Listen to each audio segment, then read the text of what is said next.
Sunil G, ಜಿಲ್ಲಾಧ್ಯಕ್ಷರೇ, ದೀಪಕಣ್ಣ ಹಾಗೂ ವೇದಿಕೆಯಲ್ಲಿರ್ತಕ್ಕಂಥ ಎಲ್ಲ ಹಿರಿಯರೇ, ಆಗಮಿಸಿರ್ತಕ್ಕಂಥ ಎಲ್ಲ ಬಂಧುಗಳು, ಹೊಸದಾಗಿ ಚುನಾವಣೆ ಬಗ್ಗೆ ನಾನೇನು ಹೇಳಬೇಕಾಗಿಲ್ಲ. 10 ಚುನಾವಣೆಗಳನ್ನು ಮಾಡಿರ್ತಕ್ಕಂಥ ಅನುಭವ ನಿಮಗೆಲ್ಲರಿಗೂ ಇದೆ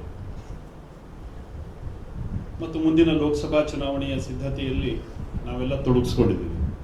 ಈಗಾಗಲೇ ಹೊಸ ತಾಲೂಕು ಅಧ್ಯಕ್ಷರ ಆಯ್ಕೆಯಾಗಿದೆ, ಜಿಲ್ಲಾಧ್ಯಕ್ಷರಿದ್ದಾರೆ, ಹಳೆ ಟೀಮು ಇದೆ, ಹೊಸ ಟೀಮು ಇದೆ.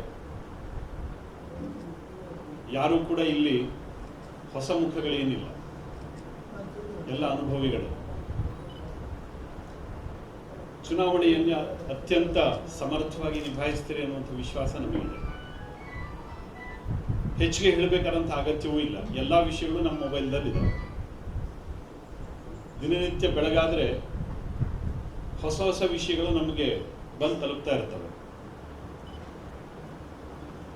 ಒಂದೇ ಒಂದು ವಿನಂತಿ, ಮೊಬೈಲ್ದಲ್ಲಿ ಎಲ್ಲ ವಿಷಯ ತಲುಪತ್ತೆ ಸರಿ, ಆದರೆ ನಾವು ಮಾತಾಡ್ಲಿಕ್ಕೆ ಶುರು ಮಾಡದೇ ಇದ್ರೆ ಅದು ಪರಿಣಾಮ ಆಗೋದಿಲ್ಲ. ವಾತಾವರಣ ನಿರ್ಮಾಣ ಆಗೋದೇನೆ ನಮ್ಮ ಮಾತುಕತೆಗಳ ಮುಖಾಂತರ, ನಮ್ಮ ವ್ಯವಹಾರದ ಮುಖಾಂತರ. ನಾವು ಎಲ್ಲೇ ಬೇಕಾದರೂ ಹೋಗಲಿ, 1-2 ನಿಮಿಷ, ಇದಕ್ಕೇನು ನೀವು ರಾತ್ರಿ ಹಗಲು ಒಂದು ಮಾಡಿ ಓಡಾಟ ಮಾಡಬೇಕು, ಅದು ಏನಿಲ್ಲೇ ಇಲ್ಲ. ಇದನ್ನು ಸ್ವಾಭಾವಿಕವಾಗಿ ನಮ್ಮ ಸಂಪರ್ಕದಲ್ಲಿ ಬಂದಿರತಕ್ಕಂಥ ಜನರಿಗೆ, ಅವರು ನಮ್ಮ ಸಂಬಂಧಿಕರಿರಲಿ, ಪರಿಚಯದವರು ಇರಲಿ, ಮಾರ್ಕೆಟ್ ಇರಲಿ, ಅಥವಾ ಎಲ್ಲೇ ಬೇಕಾದ್ರೂ ಇರಲಿ, ಕೊನೆಗೆ ಎಲ್ಲ ನಮ್ಮ ಮಾತುಕತೆಗಳನ್ನು ಮುಗಿಸಿ ಕೊನೆಯಲ್ಲಿ 1 ನಿಮಿಷ ದಯವಿಟ್ಟು ಈ ಬಾರಿ ಬಿಜೆಪಿ ಮರಿಬೇಡ್ರಿ ಅಣ್ಣ ಅಂತ ಅಂದರೆ ಖಂಡಿತವಾಗಿ ಈ ಬಾರಿ ಕೆಲಸ ಆಗುತ್ತೆ. ಅಷ್ಟರ ಮಟ್ಟಿಗೆ ಜನ ಮಾನಸಿಕವಾಗಿ ರೆಡಿ ಆಗಿದ್ದಾರೆ. ದೇಶದ ಅನಿವಾರ್ಯತೆ ಇವತ್ತು ಬಿಜೆಪಿ ಅಧಿಕಾರಕ್ಕೆ ಬರಬೇಕು ಅನ್ನತಕ್ಕಂಥ ಲಾರಸೆ ನಮ್ದಿಲ್ಲ, ಆದರೆ ದೇಶದ ಅನಿವಾರ್ಯತೆ ಬಿಜೆಪಿ ಇದ್ರೇನೆ ದೇಶದಲ್ಲಿ ಸುಭಿಕ್ಷ, ಬಿಜೆಪಿ ಇದ್ರೇನೆ ದೇಶದಲ್ಲಿ ಅಭಿವೃದ್ಧಿ, ಬಿಜೆಪಿ ಇದ್ರೇನೆ ದೇಶ ಅತ್ಯಂತ ಸುಭದ್ರವಾಗಿರುತ್ತೆ, ಬಿಜೆಪಿ ಇದ್ರೇನೆ ದೇಶದಲ್ಲಿ ಧರ್ಮ ಉಳಿಯುತ್ತೆ. ಈ ಕಾರಣದಿಂದ ಬಿಜೆಪಿ ಇವತ್ತು ನಮ್ಮ ದೇಶದ ಅನಿವಾರ್ಯತೆ. ಎಷ್ಟೋ ಸರಿ ಅನೇಕ ಚರ್ಚೆ ವಿಚರ್ಚೆಗಳು ಹೊರಗಡೆ ಕೂಡ ನಡೀತವೆ. ಚುನಾವಣೆ ಬಂದಾಗ ಸ್ವಲ್ಪ ಮಟ್ಟಿಗೆ ಅಭಿವೃದ್ಧಿಯ ಡಿಬೇಟ್ ಕೂಡ ನಡೆಯುತ್ತೆ, ನಾವು ಗಮನಿಸ್ತಾ ಇರ್ತೀವಿ. ಯಾರು ನಿಜವಾದಂತಹ ಫಲಾನುಭವಿಗಳು, ಯಾರು ನಿಜವಾದಂತಹ ಅರ್ಹತೆ ಇದೆ ಅಭಿವೃದ್ಧಿಯ ಬಗ್ಗೆ ಚರ್ಚೆ ಮಾಡಲಿಕ್ಕೆ, ಅಂಥವ್ರು ಯಾರು ಚರ್ಚೆನೆ ಮಾಡೋದಿಲ್ಲ. ಯಾರ್ಯಾರೋ ಚರ್ಚೆ ಮಾಡ್ತಾ ಇರ್ತಾರೆ, ಅವರಿಗೆ ಅಭಿವೃದ್ಧಿಯ ವ್ಯಾಖ್ಯಾನವೇ ಗೊತ್ತಿರೋದಿಲ್ಲ. ಅಭಿವೃದ್ಧಿ ಅಂತಂದ್ರೆ ಏನು ಅವ್ರಿಗೆ ಕೇಳಿದ್ರೆ ಗೊತ್ತಿಲ್ಲ. ಆದ್ರೆ ಅಭಿವೃದ್ಧಿ ಆಗಬೇಕು, ಏನೋ ಒಂದು ಅವ್ರ ತಲೆಯಲ್ಲಿ ಏನೋ ಒಂದು ವಿಷಯ ಇರುತ್ತೆ, ಅದನ್ನೇ ಇಟ್ಕೊಂಡು ಯಾರೋ ಹೇಳಿದ್ದನ್ನ ಕೇಳ್ತಾರೆ. ಅಭಿವೃದ್ಧಿ ಆಗಬೇಕು. ಏನು ಅಭಿವೃದ್ಧಿ, ಹೇಗಾಗಬೇಕು, ಎಲ್ಲಿಂದ ಆಗಬೇಕು, ಇದ್ರ ಬಗ್ಗೆ ಆ ಪ್ರಶ್ನೆಗಳಿಗೆ ಸಮರ್ಪಕವಾದಂತಹ ಕಲ್ಪನೆ ಕೂಡ ಅವರಿಗೆ ಇರುವುದಿಲ್ಲ. ಅಂಥವ್ರ ಬಗ್ಗೆ ತುಂಬಾ ತಲೆ ಕೆಡಿಸ್ಕೊಳ್ಬೇಕಾದ ಅಗತ್ಯ ಇಲ್ಲ. ಎಲ್ಲಾ ಪ್ರಶ್ನೆಗಳಿಗೆ ಜಗತ್ತಿನಲ್ಲಿ ಉತ್ತರ ಕೊಡ್ಲಿಕ್ಕೆ ಆಗುದಿಲ್ಲ, ಮತ್ತು ಕೆಲವು ಪ್ರಶ್ನೆಗಳಿಗೆ ಉತ್ತರವನ್ನು ಕೊಡ್ಲೂಬಾರದು.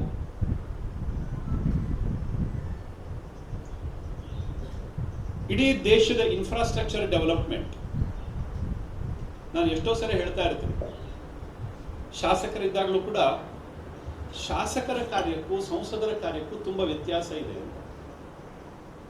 ಶಾಸಕರು ಮುಖ್ಯಮಂತ್ರಿಗಳ ಹತ್ರ ಹೋಗಿ ನಮ್ಮ ಊರಿಗೆ ಇದು ಬರಬೇಕು, ನಮ್ಗೆ ಇಂಥ ರಸ್ತೆ ಆಗಬೇಕು, ನಮ್ಗೆ ಇಂಥ ಕೆಲಸ ಆಗಬೇಕು ಅಂತ ಮುಖ್ಯಮಂತ್ರಿಗಳ ಹತ್ರ ಎದುರುಗಡೆ ಕುತ್ಕೊಂಡು ಲೆಟರ್ ಮೇಲೆ ಸಹಿ ಹಾಕ್ಸ್ಕೊಂಡು ಬರ್ತಾರೆ.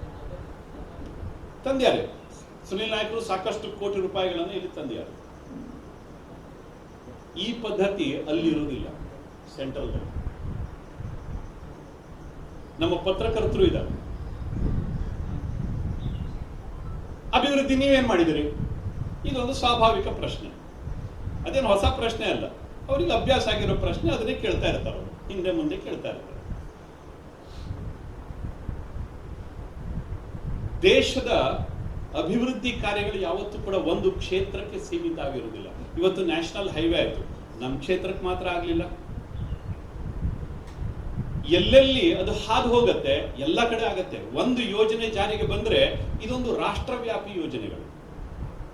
ಉಜಾಲ ಗ್ಯಾಸ್ ಕೊಟ್ವಿ, ನಮ್ಮೂರಿನಲ್ಲಿ ಮಾತ್ರ ಕೊಟ್ಟಿಲ್ಲ, ಇಡೀ ದೇಶಕ್ಕೆ ಸಿಕ್ತು.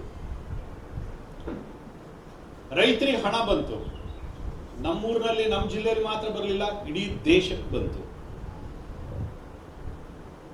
ಒಂದು ಕ್ಷೇತ್ರಕ್ಕೆ ಸೀಮಿತವಾಗಿ ಕೆಲಸ ಕೈಗೊಳ್ಳುವಂತಹದ್ದು ರಾಷ್ಟ್ರೀಯ ಸರ್ಕಾರದಿಂದ ಆಗುವುದಿಲ್ಲ. ಸಮಸ್ಯೆಗೆ ರಾಷ್ಟ್ರವ್ಯಾಪಿ ಕಲ್ಪನೆಯನ್ನು ಕೊಡ್ತಕ್ಕಂಥ ಪ್ರಯತ್ನ ಮೊದಲು ನಡೆಯುತ್ತೆ, ನಂತರದಲ್ಲಿ ಅದರದ್ದು ಕಾರ್ಯಾನ್ವಯನ ಆಗುತ್ತೆ.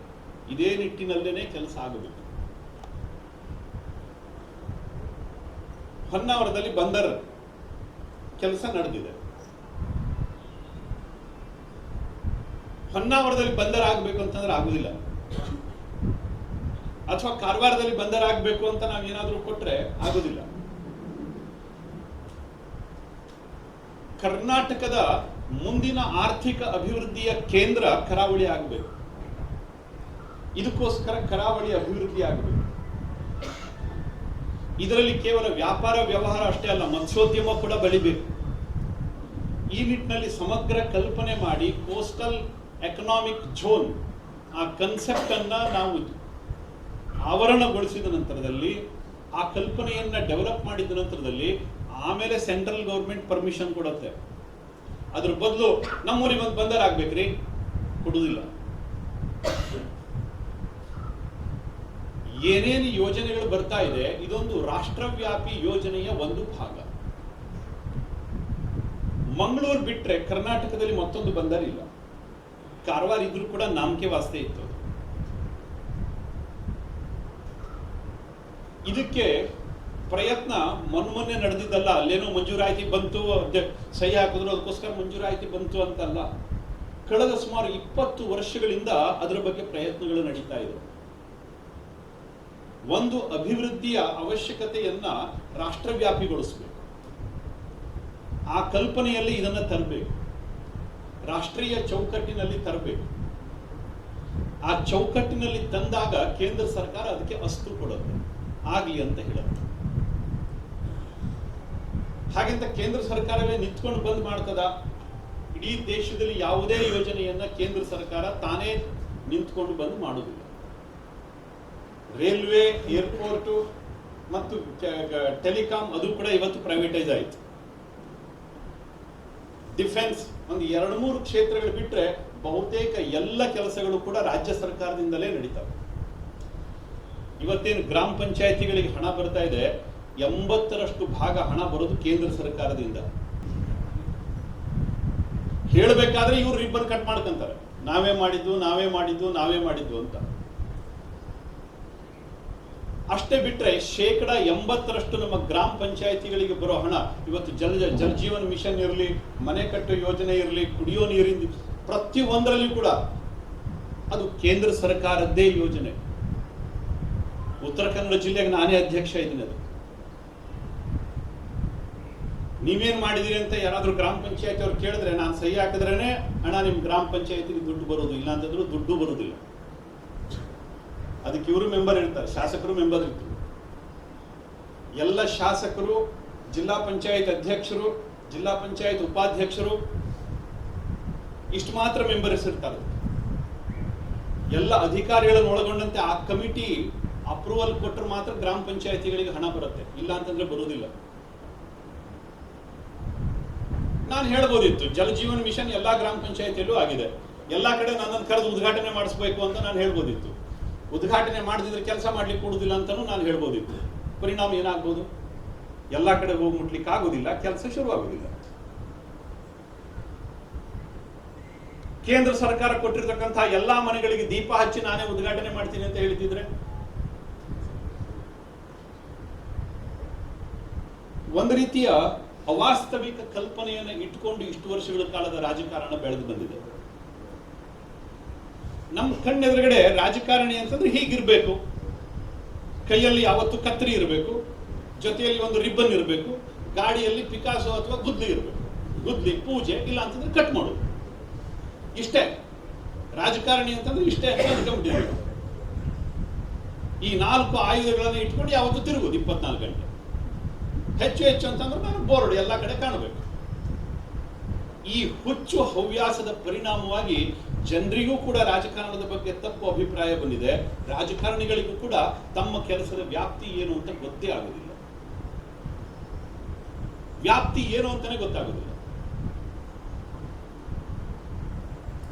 ನಮಗೆ ನಮ್ಮ ಕಣ್ಣೆದುರುಗಡೆ ಇರತಕ್ಕಂಥ ಕಾಮಗಾರಿಗಳು ಮಾತ್ರ ಕಾಣುತ್ತೆ. ಅದಾಗಬೇಕಿತ್ತು, ಇದಾಗಬೇಕಿತ್ತು ಅಂತ. ನಮ್ಮ ನಿಜವಾದಂತಹ ಅವಶ್ಯಕತೆ ನಮ್ಮ ಕಣ್ಣಿಗೆ ಕಾಣದೇ ಇರತಕ್ಕಂಥದ್ದು, ನಮ್ಮ ಕಣ್ಣಿಗೆ ಕಾಣುವುದಿಲ್ಲ ಅದು. ಸ್ವಾಮಿ, ಯಾರಾದರೂ ಒಂದು ಯೋಚನೆ ಮಾಡಿದಿರಿ? ಒಂದು ಸಣ್ಣ ಉದಾಹರಣೆ ಹೇಳ್ತೀರಿ. ಇವತ್ತು ಹಿಂದೂ ಸಮಾಜದಲ್ಲಿ ಡೈವೋರ್ಸ್ ಜಾಸ್ತಿ ಆಗಿದೆ, ಹೌದಾನೆ? ಹೌದಾ? PUC ಮುಗೀತು, SLC ಮುಗೀತು, ನಮ್ಮ ಹುಡುಗರು ಹೊರಟರು ಹೊರಗಡೆ, ಮನೆ ಖಾಲಿ ಆಗ್ತಾ ಇದ್ದಾವೆ, ಮುದುಕರು ಮಾತ್ರ ಮನೆಯಲ್ಲಿ ಇರ್ತಾ ಇದ್ದಾರೆ. ಅದೆಷ್ಟೋ ಮನೆಗಳ ಕತೆ ಹೀಗೆ ಆಗಿದೆ. ಯಾಕಾಯ್ತು ಇದು? ನಮ್ಮಲ್ಲಿ ಮಾತ್ರ ಈ ಡೈವೋರ್ಸ್ ಯಾಕೆ ಬಂತು? ಕುಟುಂಬ ಛಿದ್ರ ಛಿದ್ರ ಆಗ್ತಾ ಇದೆ. ಇವತ್ತು ಯಾರಾದ್ರೂ ಹೆಣ್ಮಕ್ಳನ್ನ ಮದುವೆ ಮಾಡಿ ಕೊಡ್ಬೇಕು ಅಂತಂದ್ರೆ ಅಪ್ಪ ಅಮ್ಮ ಇದ್ದ ಮನೆಗೆ ಹೆಣ್ಮಕ್ಳನ್ನ ಮದುವೆ ಮಾಡಿ ಕೊಡುವುದಿಲ್ಲ. ಅತ್ತೆ ಮಾವ ಇರ್ತಾರೆ, ಅದಕ್ಕೋಸ್ಕರ ಬೇಡ ಅಂತ. ನಮ್ಮ ಮಗನಿಗೆ ಮದುವೆ ಮಾಡ್ಬೇಕಂತಂದ್ರೆ ಅಪ್ಪ ಅಮ್ಮ ಬದುಕಿದಿದ್ರೆ ನಮ್ಮ ಮಗನಿಗೆ ಮದುವೆನೂ ಆಗುದಿಲ್ಲ. ಯಾಕೆಂತಂದ್ರೆ ನಾವು ಬದುಕಿರ್ತೀವಲ್ಲ, ಅದಕ್ಕೋಸ್ಕರ ನಮ್ಮ ಮಗನಿಗೆ ಯಾರು ಹೆಣ್ಣು ಕೊಡುವುದಿಲ್ಲ. ನೋಡ್ಲಿಕ್ಕೆ ಇದೊಂದು ವಾಸ್ತವಿಕತೆ ಅಂತ ಅನ್ಸತ್ತಲ್ವಾ? ಆದ್ರೆ ಜನಸಾಮಾನ್ಯರ ಕಲ್ಪನೆಗೆ ಇದರ ಹಿಂದ್ಗಡೆ ಯಾವ ಷಡ್ಯಂತ್ರ ನಡೆದಿತ್ತು ಅದು ಗೊತ್ತೇ ಆಗುವುದಿಲ್ಲ. ಸಂವಿಧಾನದಲ್ಲಿ ಪರಿಚ್ಛೇದಗಳು ಅಂತ ಕರೀತಾರೆ, ಬೇರೆ ಬೇರೆ ಆರ್ಟಿಕಲ್ಸ್ ಅಂತ ಕರೀತಾರೆ. ಅಲ್ಲಿ ಹಿಂದೂ ಕೋಡ್ ಬಿಲ್ ಅನ್ನು ತರ್ತಾರೆ. ರಾಜೀವ್ ಗಾಂಧಿ ಇದ್ದಾಗ ಹಿಂದೂಗಳಿಗೆ ಮಾತ್ರ ಡೈವೋರ್ಸ್ ಪರ್ಮಿಷನ್ ಕೊಡ್ತಾರೆ. ನಮ್ಮ ಕುಟುಂಬ ವ್ಯವಸ್ಥೆಯನ್ನು ಹೇಗೆ ಒಡೆದ್ರು ನೋಡ್ರಿ. ಮುಂಚೆ ಡೈವೋರ್ಸ್ ಇರಲಿಲ್ಲ. ಇವತ್ತು ಅಪ್ಪ ಅಮ್ಮ, ಮುದುಕರ ಅಪ್ಪ ಅಮ್ಮ ಇದ್ರೆ ವೃದ್ಧಾಶ್ರಮಕ್ಕೆ ಸೇರಿಸ್ತೀವಿ ನಾವು. ಯಾಕೆ? ಮೊನ್ನೆ ಸುಪ್ರೀಂ ಕೋರ್ಟ್ ತೀರ್ಪನ್ನು ಕೊಟ್ಟಿದೆ, ವೃದ್ಧಾಶ್ರಮಕ್ಕೆ ಸೇರಿಸೋ ಹಾಗಿಲ್ಲ, ಅಪ್ಪ ಅಮ್ಮ ನಿಮ್ಮ ಆಸ್ತಿ, ಮಕ್ಕಳ ಆಸ್ತಿ ಅದು ಅಂತ, ಅವರೇ ಇಟ್ಕೋಬೇಕು ಅಂತ ಸುಪ್ರೀಂ ಕೋರ್ಟ್ ತೀರ್ಪನ್ನು ಕೊಟ್ಟಿದೆ. ಕುಟುಂಬ ವ್ಯವಸ್ಥೆಯನ್ನ ಹಿಂದೂ ಕೋಡ್ ಬಿಲ್ ಅಲ್ಲಿ ಹೇಗೆ ತಂದ್ರು, ನಾವು ಮಾತ್ರ ಡೈವೋರ್ಸಿಗೆ ಹೋಗ್ಬೋದು. ಮುಸಲ್ಮಾನರು, ಕ್ರಿಶ್ಚಿಯನ್ರ ವೈಯಕ್ತಿಕ ಕಾನೂನಲ್ಲಿ ಯಾರೂ ತಲೆ ಹಾಕಾಗಿಲ್ಲ. ನಾವು ಚಿಕ್ಕವರಿದ್ದಾಗ ರಾಮಾಯಣ ಮಹಾಭಾರತ ಓದ್ತಿದ್ವಿ, ಸಿಲೆಬಸ್ ಅಲ್ಲಿ ಇರ್ತಿತ್ತು. ಬಹುತೇಕ ನನ್ನ ವಯಸ್ಸಿನಲ್ಲಿ ಇರ್ತಕ್ಕಂಥವ್ರಿಗೆ ಎಲ್ಲರಿಗೂ ಗೊತ್ತಿದೆ, ಹೊಸಬರಿಗೆ ಗೊತ್ತಿಲ್ಲ. ಯಾಕಂತಂದ್ರೆ ರಾಮಾಯಣ ಮಹಾಭಾರತ ಅವರ ಪಠ್ಯ ಪುಸ್ತಕಗಳಿಂದ ಕಿತ್ತು ಹಾಕಿದ್ರು. 75ನೇ ಇಸ್ವಿ ನಂತರದಲ್ಲಿ ಇದನ್ನು ಕಿತ್ತು ಹಾಕಿದ್ರು. ಆರ್ಟಿಕಲ್ 28 ಅಲ್ಲಿ ನಾವು ನಮ್ಮ ಧಾರ್ಮಿಕ ಕಾನೂನು, ಧಾರ್ಮಿಕ ಶಿಕ್ಷಣವನ್ನ ಕೊಡೋ ಹಾಗಿಲ್ಲ ಅಂತಕ್ಕಂಥ ಕಾನೂನನ್ನ ತಂದರು. ಆರ್ಟಿಕಲ್ 30 ಅಲ್ಲಿ ಮುಸಲ್ಮಾನರು, ಕ್ರಿಶ್ಚಿಯನ್ರು ಮಾತ್ರ ಅವ್ರಿಗೆ ಧಾರ್ಮಿಕ ಶಿಕ್ಷಣವನ್ನ ಕೊಡಬಹುದು, ಹಿಂದೂಗಳು ಕೊಡೋ ಹಾಗಿಲ್ಲ. ಆದ್ರೆ ಮುಸಲ್ಮಾನರು ಕೊಡಬಹುದು, ಕ್ರಿಶ್ಚಿಯನ್ರು ಕೊಡಬಹುದು. ನಮಗೆ ಎಷ್ಟೋ ಸರಿ ನಮ್ಮ ಧರ್ಮ ಏನು ಅಂತ ಗೊತ್ತಿಲ್ಲ, ನಮ್ಮ ಸಂಸ್ಕೃತಿ ಏನು ಅಂತ ಗೊತ್ತಿಲ್ಲ, ನಮ್ಮ ಪರಂಪರೆ ಏನು ಅಂತ ಗೊತ್ತಿರುವುದಿಲ್ಲ. ಇತ್ತೀಚೆಗೆ ದೊಡ್ಡ ದೊಡ್ಡ ಮಾತಾಡ್ತೀವಿ ನಾವು, ಆಕಾಶ ಭೂಮಿ ಎಲ್ಲ ಇಟ್ಕೊಂಡು ಮಾತಾಡ್ತೀವಿ, ಅಭಿವೃದ್ಧಿ ಅಭಿವೃದ್ಧಿ ಅದ್ರ ಬಗ್ಗೆ ಚರ್ಚೆ ಮಾಡ್ತಾ ಇದ್ವಿ. ಕುಟುಂಬ ವ್ಯವಸ್ಥೆ ಹಾಳಾಗ್ತಾ ಇದೆ, ನಮ್ಮ ಸಂಸ್ಕೃತಿ ಹಾಳಾಗ್ತಾ ಇದೆ. ಇದ್ರ ಬಗ್ಗೆ ಏನು ಅಂತ ಕೇಳಿದ್ರೆ ಅವ್ರಿಗೆ ಗೊತ್ತಿಲ್ಲ. ಏನ್ ನಡೆದಿದೆ ಷಡ್ಯಂತ್ರ ಇದ್ರ ಬಗ್ಗೆ ಗೊತ್ತಿಲ್ಲ. ಸಂವಿಧಾನವನ್ನ ತಿದ್ದೋ ಮುಖಾಂತರವೇ ಇದನ್ನೆಲ್ಲ ಮಾಡಿದ್ರು. ಇದರ ಪರಿಣಾಮವಾಗಿ ನಮ್ಮ ಮಕ್ಕಳಿಗೆ ಇವತ್ತು ಹೊಟ್ಟೆಯೇ ಶ್ರೇಷ್ಠ ಆಗಿದೆ. ಅವರು, ಅವ್ರ ಹೆಂಡತಿ, ಅವ್ರ ಮಕ್ಕಳು ಅಷ್ಟು ಬಿಟ್ರೆ ಅವ್ರ ಅಪ್ಪ ಅಮ್ಮ ಕೂಡ ಬೇಕಾಗಿಲ್ಲ. ಆ ಪರಿಸ್ಥಿತಿ ಬಂದ್ಬಿಟ್ಟಿದೆ. ಆ ನಿಬಂಧನೆಗಳು, ಸಂಸ್ಕೃತಿ, ಸಂಪ್ರದಾಯ, ಕಲ್ಪನೆಗಳೇ ಇಲ್ಲ. ಕಾರಣ ಕಾನೂನು. ಈ ಕಾನೂನಿನ ಬಗ್ಗೆ ಯಾರು ಚರ್ಚೆ ಮಾಡಿದ್ದಾರೆ? ಅಭಿವೃದ್ಧಿ ಆಗಬೇಕು ಅಂತ ಹೇಳ್ತಾರಲ್ಲ, ಈ ಕಾನೂನಿನ ಬಗ್ಗೆ ಯಾರು ಚರ್ಚೆ ಮಾಡಿದ್ದಾರೆ? ಮೊಟ್ಟ ಮೊದಲ ಬಾರಿಗೆ ಬಿಜೆಪಿ ಸರ್ಕಾರ ಬಂದ ನಂತರದಲ್ಲಿ ಇವತ್ತು ಅದನ್ನೆಲ್ಲ ತೆಗೆದುಕೊಳ್ತಾ ಇದೆ. ನಮಗಿರುವುದು ಹೊಟ್ಟೆ ಮಾತ್ರ ಅಲ್ಲ ಕಣ್ರಿ, ಅದ್ರ ಜೊತೆಗೆ ನಮಗೊಂದು ಭಾವನೆ ಇದೆ, ನಮಗೊಂದು ಬದುಕಿದೆ, ನಮಗೊಂದು ಸಿದ್ಧಾಂತ ಇದೆ, ನಮಗೊಂದು ಕಲ್ಪನೆ ಇದೆ. ಈ ನಿನ್ನೆ ಮೊನ್ನೆ ನಾಗರಿಕತೆ ನಮಗೆ ಬಂದದ್ದಲ್ಲ, ಬದಲಾಗಿ ಸಾವಿರ ಸಾವಿರ ವರ್ಷಗಳಿಂದ ನಾಗರಿಕರಾಗಿ ಬದುಕಿರುವಂಥವ್ರು ನಾವು. ಜಗತ್ತಿಗೆ ನಾಗರಿಕತೆ ಹೇಳ್ಕೊಟ್ಟಿರೋರು. ಆದ್ರೆ ನಮ್ಮ ಪರಿಸ್ಥಿತಿಯನ್ನು ಹೇಗೆ ಮಾಡಿದ್ರು ಇದು ಯಾರಿಗೆ ಹೇಳಬೇಕು? ಗ್ರಾಮ ಪಂಚಾಯತಲ್ಲಿ ಚರ್ಚೆ ಮಾಡ್ತೀರಾ? ಅಸೆಂಬ್ಲಿಯಲ್ಲಿ ಚರ್ಚೆ ಮಾಡ್ತೀರಾ? ಈ ತರ ವಿಷಯಗಳು ಚರ್ಚೆ ಆಗೋದು ಪಾರ್ಲಿಮೆಂಟ್ನಲ್ಲೇನೆ. ಅಲ್ಲಿ ಹೋಗಿ ನಮ್ಮೂರಿಗೆ ಬಾವಿ ಮಾಡ್ಕೊಳ್ಬೇಕು, ನಮ್ಮೂರಿಗೆ ರಸ್ತೆ ಮಾಡ್ಕೊಳ್ಬೇಕು ಚರ್ಚೆ ಪಾರ್ಲಿಮೆಂಟ್ ಅಲ್ಲಿ ನಡೆಯೋದಿಲ್ಲ. ಅಲ್ಲಿ ಕಾನೂನಿನ ಬಗ್ಗೆ ಮೊನ್ನೆ ಬ್ರಿಟಿಷರ ಕಾಲದ ಅಷ್ಟು IPC ಸೆಕ್ಷನ್ ಅನ್ನ ಚೇಂಜ್ ಮಾಡಿದ್ರು, ಭಾರತೀಯ ನ್ಯಾಯ ಸಂಹಿತೆಯನ್ನು ಜಾರಿಗೆ ತಂದರು. ಅದ್ರ ಬಗ್ಗೆ ಎಷ್ಟು ಮಂದಿಗೆ ಗೊತ್ತಿದೆ? ಭಾರತೀಯ ನ್ಯಾಯ ಸಂಹಿತೆ ಬಗ್ಗೆ ಎಷ್ಟು ಮಂದಿಗೆ ಗೊತ್ತಿದೆ? ಇಂಡಿಯನ್ ಪೀನಲ್ ಕೋಡ್ ಸಂಪೂರ್ಣವಾಗಿ ಚೇಂಜ್ ಮಾಡಿದ್ರು, ಕ್ರಿಮಿನಲ್ ಕೋಡ್ ಚೇಂಜ್ ಆಯ್ತು. ಇವತ್ತು ಈಗ ಹಳೆ ಕಾಲದಲ್ಲಿ ಲಾ ಮಾಡಿದವರಿಗೆ ಇವತ್ತಿನ ಪಿನ್ ಕೋಡ್ ಯಾರು ಇರ್ಬೇಕಲ್ಲ, ಇಲ್ಲಿ ನಮ್ಮ ರಾಜೇಶ್ ಗೀಶ್ ಎಲ್ಲ ನಮ್ಮ ವಕೀಲರೆಲ್ಲ ಇರ್ಬೇಕಲ್ಲ, ಇಲ್ಲೇ ಇದಾರಲ್ಲ ವಕೀಲರು. ಇವತ್ತು ಹೊಸದಾಗಿ ಓದ್ಕೋಬೇಕು ಅಲ್ವಾ? ನಮ್ಮ ತನ ಇರಲೇ ಇಲ್ಲ. ಬಾಕಿ ಯಾವುದೋ ಒಂದು ಈ ತರ ಕೆಲಸಗಳನ್ನು ಇವತ್ತು ಪಾರ್ಲಿಮೆಂಟ್ ಮಾಡುತ್ತೆ. ಪಾರ್ಲಿಮೆಂಟಿನ ಕೆಲಸ ಏನು ಗೊತ್ತೇ ಇರುವುದಿಲ್ಲ. ಯಾರೋ ಒಬ್ಬರು ಹೇಳ್ತಾ ಇದ್ರು ನಮ್ಗೆ ಇತ್ತೀಚೆಗೆ ಶಿರ್ಸಿಯಲ್ಲಿಯೋ ಅಥವಾ ಎಲ್ಲೋ ಅಭಿವೃದ್ಧಿ ಆಗ್ಬೇಕಿತ್ರಿ. ಏನ್ ಅಭಿವೃದ್ಧಿ? ನಮ್ಮಲ್ಲಿ ಇಂಡಸ್ಟ್ರಿ ಬರಬೇಕಿತ್ತು. ಕುಮಟಾಕ್ ಹೋದಾಗ ಯಾರೋ ಕೇಳಿದ್ರು ನಮ್ಮಲ್ಲಿ ಮಲ್ಟಿ ಸ್ಪೆಷಾಲಿಟಿ ಹಾಸ್ಪಿಟಲ್ ಬರಬೇಕಿತ್ತು. ಇಡೀ ದೇಶದಲ್ಲಿ ಎಲ್ಲಾದ್ರೂ ಮಲ್ಟಿ ಸ್ಪೆಷಲ್ ಹಾಸ್ಪಿಟಲ್ ಅನ್ನ ಸೆಂಟ್ರಲ್ ಗವರ್ಮೆಂಟ್ ಮಾಡಿದ್ಯಾ? ತೋರಿಸ್ಕೊಡ್ಲಿ ನಾನು.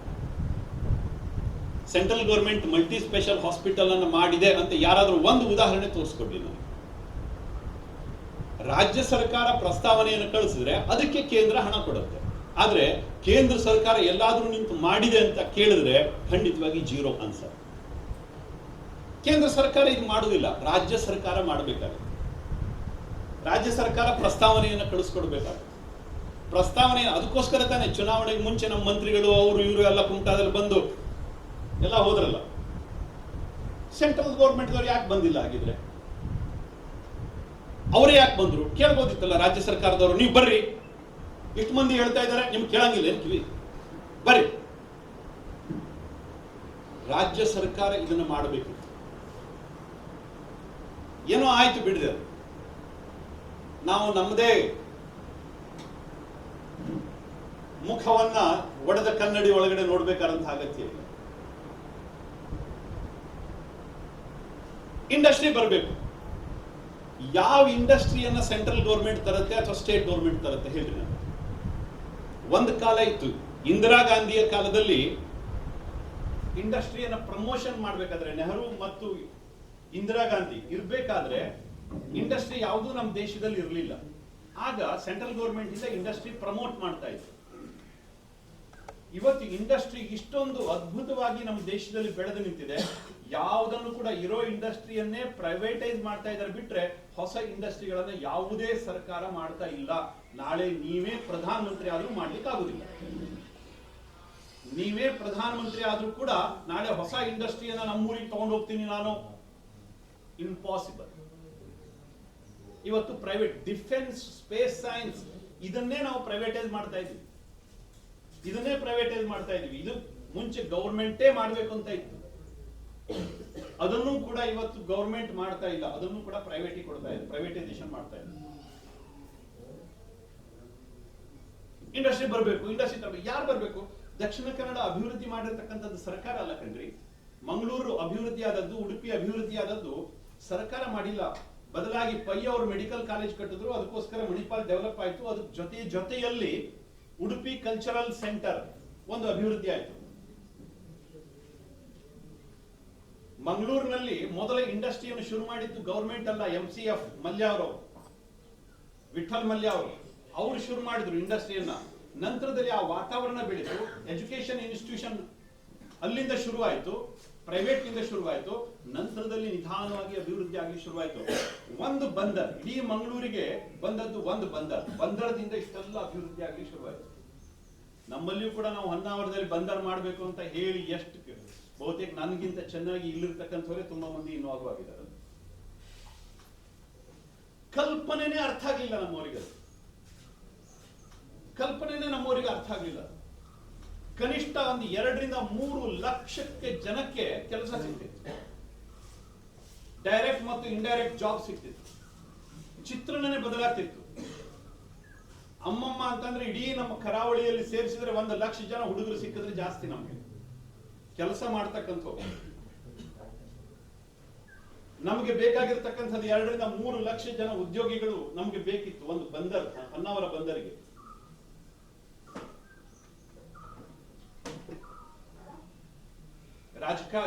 ಚುನಾವಣೆ ಬಂದಿರೋದ್ರಿಂದ ನಾ ರಾಜಕಾರಣ ಮಾಡೋದು ಅಷ್ಟೊಂದು ಸರಿಯಾಗುದಿಲ್ಲ. ಚುನಾವಣೆ ಮುಗಿದ ನಂತರದಲ್ಲಿ ಇದ್ರ ಹಿಂದ್ಗಡೆ ಏನೆಲ್ಲ ನಡೆದಿತ್ತು ಅನ್ನುವಂಥದ್ದನ್ನ ಹೇಳ್ತೀನಿ. ಯಾರ್ಯಾರಿಗೆ ಎಷ್ಟೆಷ್ಟು ಹಣ ಹೋಗಿದೆ, ಯಾರ್ಯಾರು ಎಂತೆಂತ ರಾಜಕಾರಣ ಮಾಡಿದ್ರು, ಎಲ್ಲೆಲ್ಲ ಅಡ್ಡ ಹಾಕಿದ್ರು ಅನ್ನುವಂಥದ್ದನ್ನ ಆಮೇಲೆ ಹೇಳ್ತೀನಿ.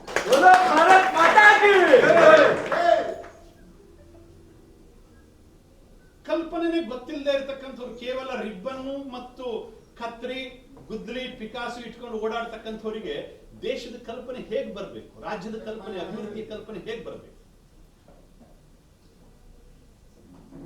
ಇವತ್ತು ಹೊನ್ನಾವರ ಒಂದು ಬಂದರೆ ಸಾಕಾಗಿತ್ರಿ. ಭಟ್ಕಳ, ಹೊನ್ನಾವರ, ಕುಮಟಾ ಇದಷ್ಟು ಕೂಡ ಡೆವಲಪ್ಮೆಂಟ್ ನಿಮ್ಮ ಕಲ್ಪನೆಗೂ ಮೀರಿ ಡೆವಲಪ್ಮೆಂಟ್ ಆಗ್ತಿದ್ವು.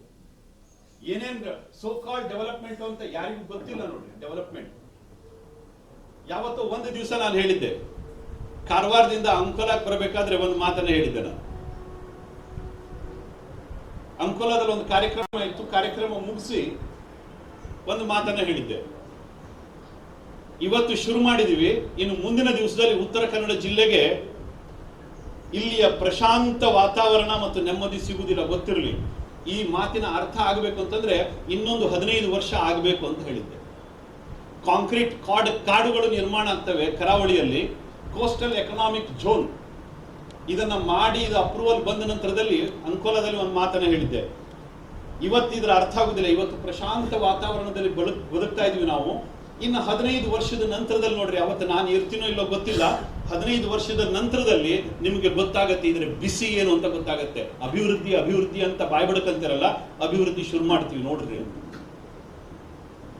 ಕಾಂಕ್ರೀಟ್ ಕಾಡುಗಳು ನಿರ್ಮಾಣ ಆಗ್ತವೆ ಮುಂದಿನ ದಿವಸದಲ್ಲಿ. ಅದೇ ಅಭಿವೃದ್ಧಿ ಅಂತ ಯಾರಾದ್ರೂ ಭಾವಿಸಿದ್ರೆ ಬಹುತೇಕ ಅವ್ರಿಗಿಂತ ದೊಡ್ಡ ಮೂರ್ಖರು ಮತ್ತೆ ಯಾರು ಇರ್ಲಿಕ್ಕಿಲ್ಲ. ಇವತ್ತು ನೆಮ್ಮದಿಯ ಬದುಕನ್ನು ಉತ್ತರ ಕನ್ನಡ ಜಿಲ್ಲೆ ಕಾಣ್ತಾ ಇದೆ. ನೆಮ್ಮದಿಯ ಬದುಕನ್ನು ಉತ್ತರ ಕನ್ನಡ ಜಿಲ್ಲೆ ಕಾಣ್ತಾ ಇದೆ. ಈ ನೆಮ್ಮದಿ ಬಹುತೇಕ ಈ ಸೋ ಕಾಲ್ಡ್ ಡೆವಲಪ್ಮೆಂಟ್ ವಾದಿಗಳಿದಾರಲ್ಲ, ಅಂಥವ್ರ ಕಲ್ಪನೆಗೇನಾದ್ರೂ ಆಗತ್ತೆ. ಬೇಕೋ ಬೇಡ, ನನ್ನ ಮನಸ್ಸಿಗೆ ಒಪ್ಪಿಗೆ ಇದೆಯೋ ಇಲ್ಲೋ, ಜನ ಅಪೇಕ್ಷೆ ಪಡ್ತಾ ಇದ್ದಾರೆ. ನನಗೆ ವೋಟ್ ಹಾಕಿರ್ತಕ್ಕಂಥವ್ರು ಅಪೇಕ್ಷೆ ಪಡ್ತಾ ಇದ್ದಾರೆ. ಅವತ್ತು ಕುಮಟಾದಲ್ಲಿ ಕೂಡ ಅದನ್ನೇ ಹೇಳಿದ್ದೆ, ನೆನಪಿದೆಯಾ? ಒಂದು ಸಭೆಯಲ್ಲಿ ಹೇಳಿದ್ದೆ ನಾನು, ಇನ್ನು ಮತ್ತೆ ಉತ್ತರ ಕನ್ನಡ ಜಿಲ್ಲೆ ಹದಗೆಡೋದನ್ನ ಯಾರತ್ರೂ ತಡಿಲಿಕ್ಕೆ ಆಗುದಿಲ್ಲ ಅಂತ. ಅಭಿವೃದ್ಧಿ ಬೇಕು ಅಂತ ಹೇಳ್ತಿರಲಿಲ್ಲ, ಹಾಗಿದ್ರೆ ಹಾಳಾಗ್ಲಿಕ್ಕೆ ರೆಡಿ ಆಗ್ರಿ ಅಂತ. ನಮ್ಮ ನೆಲವನ್ನ ಮಾರಾಟ ಮಾಡ್ಕೊಳ್ಳಿಕ್ಕೆ ರೆಡಿ ಆಗ್ರಿ, ನಮ್ಮ ಕಾಡನ್ನ ಹಾಳು ಮಾಡ್ಲಿಕ್ಕೆ ರೆಡಿ ಆಗ್ರಿ. ನಮ್ಮ ಕೈನಲ್ಲಿ ಇಲ್ಲ. ಇನ್ನು ಮುಂದಿನ ದಿವಸದಲ್ಲಿ ಹೀಗೇನೆ ಆಗುದು. ಯಾಕಂದ್ರೆ ಅಭಿವೃದ್ಧಿ ಬೇಕು ಅಭಿವೃದ್ಧಿ ಬೇಕು ಅಂತ ರಾಕ್ಷಸನ ಆವಾಹನೆ ಮಾಡಿದ್ರೆ, ರಾಕ್ಷಸ ಬಂದು ಕುಂತ ನಂತರದಲ್ಲಿ ಅವನ ಉಪಟಳವನ್ನ ತಡ್ಕೋಬೇಕು. ರಾಕ್ಷಸರ ಆವಾಹನೆ ಮಾಡೋದು ಭಾರಿ ಸುಲಭ. ಒಮ್ಮೆ ಬಂದು ಕುಂತ ನಂತರದಲ್ಲಿ ಅವರ ಉಪಟಳವನ್ನು ತಡ್ಕೋಬೇಕು. ನಾವು ಇಂಡಸ್ಟ್ರಿಯ ಉಪಟಳವನ್ನು ತಡ್ಕೋಬೇಕು.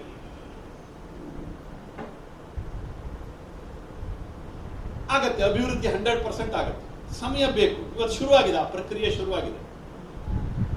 ಯಾರಾದ್ರೂ ಜಾದೂ ಮಾಡ್ತೀವಿ ಅಂತ ಅನ್ಕೊಂಡಿದ್ರೆ ಬಹುತೇಕ ಆಗುದಿಲ್ಲ. ಯಾರಾದ್ರೂ ಆತರ ಮೂರ್ಖರು ಪ್ರಶ್ನೆಯನ್ನು ಕೇಳಿದಿದ್ರೆ ಆ ಜಾದೂ ಮಾಡೋರಿಗೆ ಬಂದು ತೋರಿಸಿ ಮಾಡ್ರಿ ಅಂತ ಹೇಳ್ತೀವಿ. ಯಾರು ಹೇಳಿದ್ರಲ್ಲ ಅನಂತ್ ಕುಮಾರ್ ಹೆಗಡೆ ಗೆಲ್ಲಬೇಕು ಅಂತ, ನಾನಿನ್ನೂ ಅಭ್ಯರ್ಥಿ ಆಗಲಿಲ್ಲ. ಹೊಸ ಅಭ್ಯರ್ಥಿಗೆ ಇಡೀ ಕ್ಷೇತ್ರದಲ್ಲಿ ಖಾನಾಪುರ, ಕಿತ್ತೂರು ಹೆಸರು ಕೇಳದೇ ಇರೋಂಥವ್ರು ತುಂಬಾ ಜನ ಇದ್ದಾರೆ ಅಭಿವೃದ್ಧಿ ಬಗ್ಗೆ ಮಾತಾಡ್ತಕ್ಕಂಥವ್ರು. ನಮ್ಮ ಜಿಲ್ಲೆಯ ಕ್ಷೇತ್ರದ ವಿಸ್ತಾರ ಎಷ್ಟಿದೆ ಅಂತ ಗೊತ್ತಿಲ್ಲ ಅಂಥವರೆಲ್ಲ ಮಾತಾಡ್ತಾರೆ, ರಾಜಕಾರಣದ ಬಗ್ಗೆ ಮಾತಾಡ್ತಾರೆ. ಫೇಸ್ಬುಕ್ ನಲ್ಲಿ, ವಾಟ್ಸಪ್ ನಲ್ಲಿ ಕೇವಲ ಒಂದೆರಡು ಚಾಟಿಂಗ್ ಮಾಡಿದ ತಕ್ಷಣ ನಾವೇನೋ ಭಾರಿ ದೊಡ್ಡ ರಾಜಕಾರಣಿಗಳು ಅಂತ ಅನ್ಕೊಂತಾರೆ. ನಾ ಹೇಳಿದ್ರೆ ದಯವಿಟ್ಟು ತಪ್ಪು ತಿಳ್ಕೋಬೇಡ್ರಿ. ಕಳೆದ ಚುನಾವಣೆಯಲ್ಲಿ ಸುನಿಲ್ ನಾಯ್ಕರು ಸೋತಿದ್ದು ಇದೇ ವಾಟ್ಸಪ್ ಮತ್ತು ನಿಮ್ಮ ಫೇಸ್ಬುಕ್ ಅವಾಂತರಗಳಿಂದ. ಬೇರೆ ಯಾರು ಬೇಕಿರಲಿಲ್ಲ ಭಟ್ಕಳದಲ್ಲಿ ಗೆಲ್ಲಿಸಲಿಕ್ಕೆ. ಭಟ್ಕಳದ ಯುವಕರೇ ಗೆಲ್ಲಿಸ್ತಿದ್ರು. ಫೇಸ್ಬುಕ್ ಮತ್ತು ವಾಟ್ಸಪ್ಗಳ ಅವಾಂತರ ಇವತ್ತು ಮಾಜಿ ಆಗಿದೆ. ಫೇಸ್ಬುಕ್, ವಾಟ್ಸಪ್ ನಲ್ಲಿ ದೊಡ್ಡ ದೊಡ್ಡ ಪೋಸ್ಟ್ ಗಳನ್ನು ಬರೆಯದೆ ಪುರುಷಾರ್ಥ ಅಂತ ಅನ್ಕೊಂಡಿದ್ರೆ ಖಂಡಿತವಾಗಿ ನಿಮ್ಮ ಭ್ರಮೆ ಕಂಡ್ರಿ. ಹಾಳು ಮಾಡಿದ್ದೀರಿ ಭಟ್ಕಳವನ್ನ. ಇವತ್ತು ಮತ್ತೊಬ್ಬರು ಕೈನಲ್ಲಿ ಕೊಟ್ಟಿದ್ದೀರಿ. ನಿಮ್ಮ ಅವಾಂತರಗಳು ಇಲ್ಲ ಅಂತಂದ್ರೆ ಇವತ್ತು ಶಾಸಕರಾಗಿರ್ತಿದ್ರು ಸುನಿಲ್ ನಾಯ್ಕರು. ಯಾರು ಬರ್ಬೇಕಾಗಿರ್ಲಿಲ್ಲ, ನಾನು ಬರ್ಬೇಕಾಗಿರ್ಲಿಲ್ಲ, ಯಾರು ಬರ್ಬೇಕಾಗಿರ್ಲಿಲ್ಲ. ಅವರು ಶಾಸಕರಾಗಿ ಇವತ್ತು ಕುತ್ಕೋತಿದ್ರು. ಈ ಅವಾಂತರಗಳನ್ನು ಸೃಷ್ಟಿ ಮಾಡದೇ ಇದ್ರೆ. ಅತಿ ಬುದ್ಧಿವಂತಿಕೆ, ಅತಿಯಾಗಿರತಕ್ಕಂಥ ಒಂದು ರೀತಿ ಚಟ, ಸೋಷಿಯಲ್ ಮೀಡಿಯಾ ಚಟ. ಈ ಚಟದ ಪರಿಣಾಮವಾಗಿ ಇವತ್ತು ಮಾಜಿಗಳಾಗಿದ್ದಾರೆ. ತುಂಬಾ ಮಂದಿ ನಮ್ಮ MLAಗಳು ಮಾಜಿಗಳಾಗಿರುವುದು ಇಂಥವರಿಂದಲೇ. ದಯವಿಟ್ಟು ಅಂಥವ್ರ ಬಗ್ಗೆ ಬಹುತೇಕ ಪ್ರಜ್ಞಾವಂತರಿಗೆ ಎಲ್ಲರಿಗೂ ಗೊತ್ತಿದೆ ಏನೇನು ನಡೀತಾ ಇದೆ, ಹೇಗಾಗತ್ತೆ, ರಾಜಕಾರಣ ಏನು, ಅದರ ವ್ಯಾಪ್ತಿ ಏನು ಅನ್ನುವಂಥದ್ದು ಬಹುತೇಕ ತುಂಬಾ ಜನರಿಗೆ ಗೊತ್ತಿದೆ. ಅದ್ರ ಬಗ್ಗೆ ನಾವೇನು ಹೇಳಬೇಕಾಗಿಲ್ಲ. ಆದರೆ ಒಂದು ಅಂಶವನ್ನು ಗಮನದಲ್ಲಿಡಿ, ಮೇಲ್ಗಡೆ ಇರತಕ್ಕಂಥ ನಾಯಕರು ಇರ್ಬೋದು, ಕೆಳಗಡೆ ಇರತಕ್ಕಂಥ ನಾಯಕರು ಇರ್ಬೋದು, ಈ ಸಾಮಾಜಿಕ ಜಾಲತಾಣದ ಚಟದಿಂದ ಹೊರಗಡೆ ಬರದೇ ಇದ್ರೆ ಬೇಕು, ಅದು ಆರೋಗ್ಯಕರವಾಗಿರಬೇಕು. ಅದು ಇಲ್ಲ ಅಂತಂದ್ರೆ ಭಟ್ಕಳದಲ್ಲಿ ಮತ್ತೆ ಯಾರೂ ಕೂಡ ಬಿಜೆಪಿಯಿಂದ ಶಾಸಕರ ಆಗೋದಿಲ್ಲ. ದೇವಸ್ಥಾನದಲ್ಲಿ ಹೇಳ್ತಾ ಇದ್ದೀನಿ, ಬರೆದಿಟ್ಕೊಂಡು. ನನಗೇನು ಕಲ್ಪನೆ ಇಟ್ಕೊಂಡು ಬಂದವನಲ್ಲ, ನಾನು ಭ್ರಮೆಯಲ್ಲಿ ಇಟ್ಕೊಂಡು ಬಂದವನಲ್ಲ. ನಾನೇ MP ಇರಬೇಕು, ಗೆದ್ದ ಮೊದಲನೇ ದಿವಸದಿಂದನೂ ಹೇಳ್ತಾ ಇದ್ದೀನಿ, ರಾಜಕಾರಣಿಯಾಗಿ ಹುಟ್ಟಿಲ್ಲ, ರಾಜಕಾರಣಿಯಾಗಿ ಸಾಯುವುದಿಲ್ಲ ಅಂತ. ನಾನೇನು ಪರ್ಮನೆಂಟ್ ಆಗಿರ್ಬೇಕಂತ ಬಂದವ ಅಲ್ಲೇ. ಆದ್ರೆ ಆ ಹುಚ್ಚು ಚಟ ಇದೆಯಲ್ಲ, ಮತ್ತೊಬ್ಬರ ತೇಜವಧೆ ಮಾಡ್ತಕ್ಕಂಥದ್ದು, ಮತ್ತೊಬ್ಬರನ್ನ ಕೊಲೆ ಮಾಡ್ತಕ್ಕಂಥ ರಾಜಕಾರಣ ಇದೆಯಲ್ಲ ಸೋಷಿಯಲ್ ಮೀಡಿಯಾಗಳಲ್ಲಿ, ಅದರ ಪರಿಣಾಮ ಇವತ್ತು ಸುನಿಲ್ ನಾಯ್ಕರು ಇವತ್ತು ಮಾಜಿ ಆಗಿದ್ದಾರೆ. ದಯವಿಟ್ಟು ಇದರ ಅರ್ಥವನ್ನು ಮಾಡ್ಕೋಬೇಕು. ನಮಗೆ ನಾವು ಕಂಡೀಷನ್ ಹಾಕೊಂಡಿಲ್ಲ, ನಮಗೆ ನಾವು ಕಂಟ್ರೋಲ್ ಮಾಡ್ಕೊಂಡಿಲ್ಲ, ಮತ್ತು ಸರಿಯಾದಂತಹ ದಾರಿಯಲ್ಲಿ ಏನೋ ನಡೆದಿದೆ, ಆಗಿದೆ, ಪುನಃ ಎಲ್ಲರೂ ಒಟ್ಟಾಗಿ ಹೋಗ್ಬೇಕು. ಇದೊಂದು ದೊಡ್ಡ ಚುನಾವಣೆ. ಆದದ್ದನ್ನೆಲ್ಲ ಹೊಟ್ಟೆಗೆ ಹಾಕೊಂಡು ಇವತ್ತು ಹೋಗಬೇಕು. ಮುಂದಿನ ಚುನಾವಣೆಗೆ ಇದನ್ನ ಒಂದು ಮೈಲಿಗಲ್ಲು ಅಂತ ಭಾವಿಸ್ಬೇಕು, ಎದ್ದು ನಿಂತ್ಕೋಬೇಕು, ವಾಪಸ್ ಮತ್ತೆ ಎದ್ದು ನಿಂತ್ಕೋಬೇಕು. ಈ ಕೆಲಸ ನಾವು ಮಾಡಿದ್ರೆ ಮಾತ್ರ ಭಟ್ಕಳದಲ್ಲಿ ಬಿಜೆಪಿ ಭವಿಷ್ಯ ಇದೆ ಕಣ್ರಿ. ಅದಿಲ್ಲ ಅಂತಂದ್ರೆ ಕಪ್ಪೆ ತುಲಾಭಾರ ಆಗುತ್ತೆ. ಭಟ್ಕಳದ ಇವತ್ತಿನ ರಾಜಕಾರಣದ ಪರಿಸ್ಥಿತಿ ಕಪ್ಪೆಯ ತುಲಾಭಾರ ಆಗುತ್ತೆ. ಯಾರಾದ್ರೂ ಒಬ್ರು ಮುಂದೆ ಹೋದ್ರು ಅಂತಂದ್ರೆ 10 ಮಂದಿ ಕಾಲು ಹಿಡಿದು ಜಗ್ಗೋದು, ಅವ ಎಂತ ಕಡ್ದಿದ್ದ ಹಣೆ ಬರ, ನಿನ್ನೆ ಮೊನ್ನೆ ಇಲ್ಲಿ ಕಸ ಗುಡಿಸ್ತಾ ಇದ್ದ, ಇವತ್ತು ದೊಡ್ಡ MLA ಕ್ಯಾಂಡಿಡೇಟ್ ಅಂತ. ಇದೇ ತರ ಮಾತಾಡೋ ಸ್ಟೈಲ್ ಇದೆಯಲ್ಲ, ನನಗೇನಾಗಬೇಕಾಗಿಲ್ಲ. ನನ್ನ ವಯಸ್ಸಿನ ಬಹುತೇಕ ಅರ್ಧಕ್ಕಿಂತಲೂ ಜಾಸ್ತಿ ಭಾಗ ಮುಗಿದೋಗಿದೆ. 6 ಸರಿ MP ಮಾಡಿದ್ರಿ, ಮತ್ತೇನ್ರಿ ಬೇಕು? ಇನ್ ಏನ್ರಿ ನಾನು ನಿರೀಕ್ಷೆ ಮಾಡ್ಲಿ, ಇನ್ ಏನ್ರಿ ಕೇಳಲಿ? ಅನಿವಾರ್ಯತೆಯಿಂದ ಇವತ್ತು ನಾವು ಬಂದು ಇಲ್ಲಿ ಚುನಾವಣೆಗೆ ನಿಂತ್ಕೋಬೇಕಾಗಿದೆ. ಖಂಡಿತವಾಗಿ ಹೇಳಿದ್ದೇನೆ, ಸುನಿಲ್ ನಾಯಕರಿಗಂತೂ ಬಹುತೇಕ ತುಂಬಾ ಸರಿ ಬೇಸರ ಆಗಿತ್ತು. ದೀಪಕಣ್ಣ, ಸುನಿಲ್ ನಾಯಕರು, ಬಹುತೇಕ ನಮ್ಮ ಕಾರ್ಯಕರ್ತರು ಎಷ್ಟೋ ಮಂದಿ ಭಟ್ಕಳದವ್ರು ಬಂದಿದ್ರು, ಎಲ್ಲರಿಗೂ ಬೇಸರ ಆಗಿದೆ.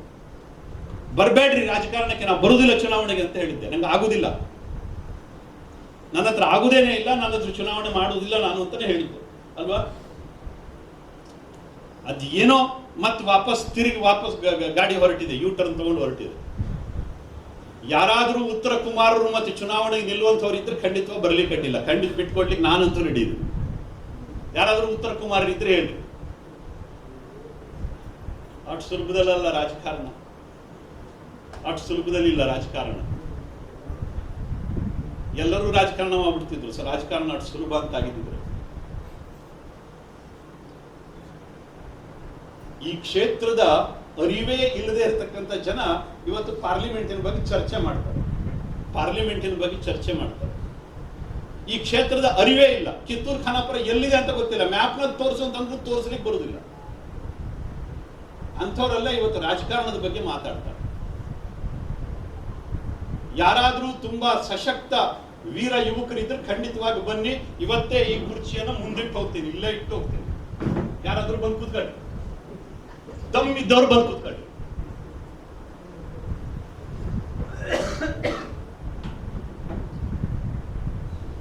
ಸ್ವಾಮಿ, ಚುನಾವಣೆಯನ್ನು ಗೆಲ್ಲಬೇಕು. ನಾವು ಚುನಾವಣೆಯನ್ನು ಗೆಲ್ಲಬೇಕು. ಆಷಾಢಿ ಭೂತಿತನದಿಂದ ಚುನಾವಣೆಯನ್ನು ಗೆಲ್ಲಿಕ್ಕೆ ಆಗುವುದಿಲ್ಲ. ಚುನಾವಣೆ ಇದೊಂದು ನಿಜವಾದಂತಹ ಅರ್ಥದಲ್ಲಿ ಯುದ್ಧ ಇದೆ, ಡೆಮೋಕ್ರೆಟಿಕ್ ವಾರ್. ಒಂದೊಂದು ವೋಟ್ ಕೂಡ ಇಂಪಾರ್ಟೆಂಟ್ ಆಗುತ್ತೆ, ಯಾವನೋ ಒಬ್ಬರನ್ನು ನೋಡ್ಕೊಂಡು ಅವನ ಹತ್ರ ಎಷ್ಟು ವೋಟ್ ಇದೆಯಾ, ರವಿ ಅವನ ಹತ್ರ ಎಷ್ಟು ವೋಟ್ ಇದೆ, ಅವ ಎಂತ ಮಾಡುವ, ಈ ಅಕ್ಕನ ಹತ್ರ ಎಷ್ಟು ವೋಟ್ ಇದೆ, ಇದೆಂತ ಮಾಡುವುದು, ಈ ಉಡಾಫೆಯ ಮಾತಿದೆಯಲ್ಲ, ಒಂದೊಂದೇ ವೋಟ್ಗಳು ಕಟ್ ಆಗ್ತವೆ, ಒಂದೊಂದೇ ವೋಟ್ಗಳು ಕಟ್ ಆಗ್ತವೆ. ನಾನು ಸೋಲ್ಲಿಕ್ಕೆ ಜಾಸ್ತಿ ವೋಟ್ ಬೇಕಿಲ್ಲ ಕಣ್ರಿ, ಒಂದೇ ವೋಟ್ ಸಾಕು. ನಾನು ಸೋಲ್ಲಿಕ್ಕೆ ಒಂದೇ ವೋಟ್ ಸಾಕು. ಮುಂದಿನ ಅಸೆಂಬ್ಲಿ ಬಿಜೆಪಿ ಗೆಲ್ಲಬೇಕು. ಇದಕ್ಕೆ ಬೇಕಾಗಿರೋ ಫೌಂಡೇಶನ್ ಸ್ಟೋನ್ ಈ ಚುನಾವಣೆಯಿಂದನೇ ಹಾಕೊಂಡು ಹೋಗ್ಬೇಕು. ನಾವೇನು ಪರ್ಮನೆಂಟ್ ಅಲ್ಲ, ಗೊತ್ತಿರಲಿ. 100% ಮೊದಲೇ ಹೇಳಿದ್ದೆ, ಈಗಲೂ ಮತ್ತೊಮ್ಮೆ ಹೇಳ್ತಾ ಇದ್ದೀನಿ, ದೇವಸ್ಥಾನದಲ್ಲೇ ಹೇಳ್ತಾ ಇದ್ದೀನಿ, ನಾನು ರಾಜಕಾರಣಿಯಾಗಿ ಹುಟ್ಟಿಲ್ಲ, ರಾಜಕಾರಣಿಯಾಗಿ ಸಾಯುವುದಿಲ್ಲ. ಈ ರಾಜಕಾರಣದ ಅನಿವಾರ್ಯತೆಯೂ ನಮಗಿಲ್ಲ. ಆದರೆ ಬಿಜೆಪಿ ಗೆಲ್ಲಬೇಕಾಗಿದೆ. ಬಿಜೆಪಿಯ ಅನಿವಾರ್ಯತೆ ಎಷ್ಟು ಇಡೀ ಜಿಲ್ಲೆಯಲ್ಲಿ ಭಟ್ಗಳಕ್ಕಿಂತ ಚೆನ್ನಾಗಿ ಗೊತ್ತಿರ್ತಕ್ಕಂಥವ್ರು ಯಾರೂ ಇಲ್ಲ.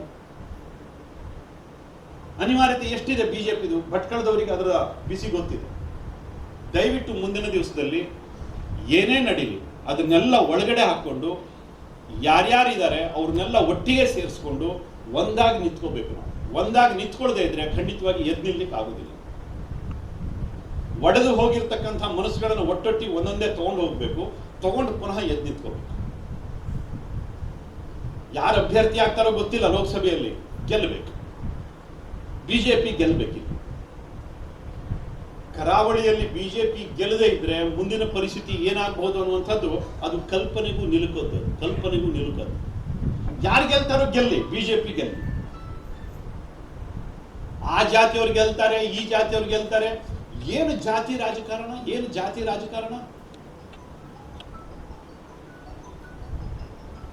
ಬಹುತೇಕ ಈ ತರ ಜಾತಿ ರಾಜಕಾರಣದ ಮಾತಾಡ್ತಕ್ಕಂಥವ್ರು ಎಲ್ಲರೂ ಓಟ್ ತಗೊಳ್ಳಿಕ್ಕೆ ಆಗುದಿಲ್ಲ. ಜಾತಿ ರಾಜಕಾರಣ ಮಾಡ್ತಕ್ಕಂಥವ್ರು ಎಲ್ಲರ ಓಟನ್ನು ತಗೊಂಡು ಗೆಲ್ಲಿಕ್ಕೆ ಆಗುದಿಲ್ಲ. ಮೊದಲು ಚುನಾವಣೆಗೆ ನಿಲ್ಲಬೇಕು, ಚುನಾವಣೆಯಲ್ಲಿ ಗೆಲ್ಲಬೇಕು ಬಿಜೆಪಿಗೆ ಅಂತಕ್ಕಂಥವ್ರು ಜಾತಿಯನ್ನು ಮರೀಲಿ, ಜಾತಿಯನ್ನು ಪಕ್ಕಕ್ಕಿಡ್ಲಿ. ಆಗ ಮಾತ್ರ ಚುನಾವಣೆಯಲ್ಲಿ ಗೆಲ್ಲಿಕ್ಕೆ ಅನುಕೂಲ. ಮೊದಲನೇ ಹೆಜ್ಜೆಯನ್ನು ಇಟ್ಟ ಹಾಗಾಗುತ್ತೆ. ಅದರ ಬದಲು ಜಾತಿನೇ ದೊಡ್ಡದು ಅಂತಂದ್ರೆ ಬೇರೆ ಜಾತಿಯವ್ರು ಯಾಕ್ರಿ ಓಟ್ ಕೊಡ್ಬೇಕು ನನಗೆ? ನಾನೊಬ್ಬ ಬ್ರಾಹ್ಮಣ ಅಂತಕ್ಕಂಥ ಹೆಮ್ಮೆ ನನಗಿದ್ರೆ ಮತ್ತೊಬ್ರು ಯಾಕ್ರಿ ಓಟ್ ಕೊಡ್ಬೇಕು ನನಗೆ? ನಾನೊಬ್ಬ ಶೆಟ್ಟಿ, ನಾನೊಬ್ಬ ನಾಮಧಾರಿ, ನಾನೊಬ್ಬ ಗೌಡ, ಇದೇ ಭಾವನೆ ನನಗಿದ್ದಿದ್ರೆ ಬೇರೆಯವ್ರು ಯಾಕ್ರಿ ಓಟ್ ಕೊಡ್ಬೇಕು? ಎಲ್ಲರಿಗೂ ಜಾತಿ ಇಲ್ಲೇನಾಗಿದ್ರೆ, ಎಲ್ಲರಿಗೂ ಅವ್ರವ್ರ ಜಾತಿ ಅಭಿಮಾನ ಇದೆ. ಅವರೆಲ್ಲ ನನಗೆ ಯಾಕೆ ಓಟ್ ಕೊಡ್ಬೇಕಾಗಿದ್ರೆ? ಒಂದು ಜಾತಿಯಿಂದ ರಾಜಕಾರಣ ಆಗುದಿಲ್ಲ ಕಣ್ರಿ, ಒಂದು ಜಾತಿಯಿಂದ ರಾಜಕಾರಣ ಆಗುದಿಲ್ಲ. ಇದನ್ನು ಎಷ್ಟೋ ಸಲ ಹೇಳಿದೀವಿ, ಪುನಃ ಹೇಳ್ತೀವಿ. ಅದು ಏನಾದ್ರೂ ಭ್ರಮೆ ಯಾರ್ದಾರು ತಲೆಯಲ್ಲಿ ಇದ್ರೆ ಖಂಡಿತವಾಗಿ ಅವರು ಬಿಜೆಪಿಯಲ್ಲಿ ಇರಲಿಕ್ಕೆ ನಾಲಾಯಕಗಳು. ಬಿಜೆಪಿಯನ್ನು ಹಾಳು ಮಾಡ್ತೀವಿ. ಬಿಜೆಪಿ ಆ ಕಲ್ಪನೆಯಿಂದ ಬೆಳೆದು ಬಂದಿದ್ದಿಲ್ಲ. ಯಾರ್ದಾರು ತಲೆಯಲ್ಲಿ ಜಾತಿನೇ ದೊಡ್ಡದು ಅಂತಕ್ಕಂಥ ಭ್ರಮೆ ಯಾರ್ದಾರು ತಲೆಯಲ್ಲಿ ಇದ್ರೆ ಖಂಡಿತವಾಗಿ ಬಿಜೆಪಿಯನ್ನು ಹಾಳು ಮಾಡ್ತೀರಿ ನೀವು. ಇವತ್ತು ಎಷ್ಟೋ ದಿವಸಗಳಿಂದ ಹೇಳಬೇಕಾಗಿರೋದನ್ನ ಇವತ್ತು ಹೇಳ್ತಾ ಇದ್ದೀನಿ. ಖಂಡಿತವಾಗಿ ಇದನ್ನು ಅರ್ಥ ಮಾಡ್ಕೋಬೇಕು. ದಯವಿಟ್ಟು ಒಮ್ಮನಸ್ಸಿನಿಂದ ಕೆಲಸ ಮಾಡಬೇಕು. ನಾವು ಒಟ್ಟಾಗಿ ನಿಂತ್ರೆ ಮಾತ್ರ ಗೆಲ್ತೀವ್ರಿ. ನಾವೇನಾದ್ರೂ ಒಡೆದು ಹೋದ್ವಿ, ನಮ್ಮನ್ನು ಯಾರು ಕೂಡ ಗೆಲ್ಲಿಸ್ಲಿಕ್ಕೆ ಭಗವಂತ ಬಂದರೂ ಸಾಧ್ಯ ಇಲ್ಲ. ಏನಾದ್ರೂ ಒಡೆದು ನಾವು ಇಲ್ಲೇನಾದ್ರು ನಿಂತ್ಕೊಂಡ್ವಿ ಅಂತಂದ್ರೆ ಭಟ್ಕಳವನ್ನು ಉಳಿಸ್ಲಿಕ್ಕೆ ಯಾರ ಹತ್ರ ಸಾಧ್ಯ ಇಲ್ಲ. ಒಟ್ಟಾಗಿ ನಿಂತ್ಕೋಬೇಕು, ಒಂದಾಗಿ ನಿಂತ್ಕೋಬೇಕು. ಸ್ವಲ್ಪ ಮಟ್ಟಿಗೆ ದೊಡ್ಡ ಸ್ವಭಾವದಿಂದ ಎಲ್ಲರೂ ನಮ್ಮವರೇನೆ. ಎಲ್ಲೋ ಒಂದು ಸಣ್ಣ ತಪ್ಪುಗಳು ಒಪ್ಪುಗಳು ಆಗ್ತವೆ ಹೋಗ್ತವೆ. ಇದನ್ನೆಲ್ಲ ಹೊಟ್ಟೆಗೆ ಹಾಕೊಂಡು ಸಮಚಿತ್ತದಿಂದ ಸಮಭಾವದಿಂದ ಮುಂದಿನ ದಿವಸದಲ್ಲಿ ಒಟ್ಟಿಗೆ ಹೋಗೋಣಂತೆ, ಒಟ್ಟಿಗೆ ಕೆಲಸ ಮಾಡೋಣಂತೆ. ಮೋದಿ ಮತ್ತೊಮ್ಮೆ ಗೆಲ್ಲಬೇಕು. ಯುದ್ಧದ ಮಧ್ಯದಲ್ಲಿ ಏನಾದರೂ ನಾವು ಶಸ್ತ್ರ ಕೆಳಗಡೆ ಇಟ್ಟರೆ ನಮ್ಮನ್ನು ಯಾರೂ ಉಳಿಸೋದಿಲ್ಲ. ಇವತ್ತು ನಾವು ನೋಡ್ತಾ ಇದ್ವಿ, G20ಯಲ್ಲಿ ಎಲ್ಲರೂ ಬಂದರು, ಮೋದಿ ಅವ್ರನ್ನ ಅಪ್ಪಾಕೊಂಡ್ರು. ಅಮೆರಿಕ ಬಂತು, ಎಲ್ಲರೂ ಬಂದರು, ಮೋದಿಗೆ ಜೈ ಅಂದರು, ಭಾರತಕ್ಕೆ ಜೈ ಅಂದರು. ಸ್ವಾಭಾವಿಕವಾಗಿ ಹೇಳಿಲ್ಲ ಕಣ್ರಿ ಅವರು. ಯಾರಾದರೂ ಒಬ್ಬನ ದೊಡ್ಡವನಾದ್ರೆ ಬಾಕಿ 10 ಮಂದಿ ಇದ್ದವರು ಅಸೂಯೆ ಪಡ್ತಾರೆ. ಅಮೆರಿಕ ನಮ್ಮನ್ನು ಒಪ್ಕೊಂಡಿದೆ ಅರ್ಥ ಭಾರಿ ಖುಷಿಯಿಂದ ಅಲ್ಲ, ಬದಲಾಗಿ ಅನಿವಾರ್ಯತೆ. ಅವರಿಗೆ ಅನಿವಾರ್ಯತೆ.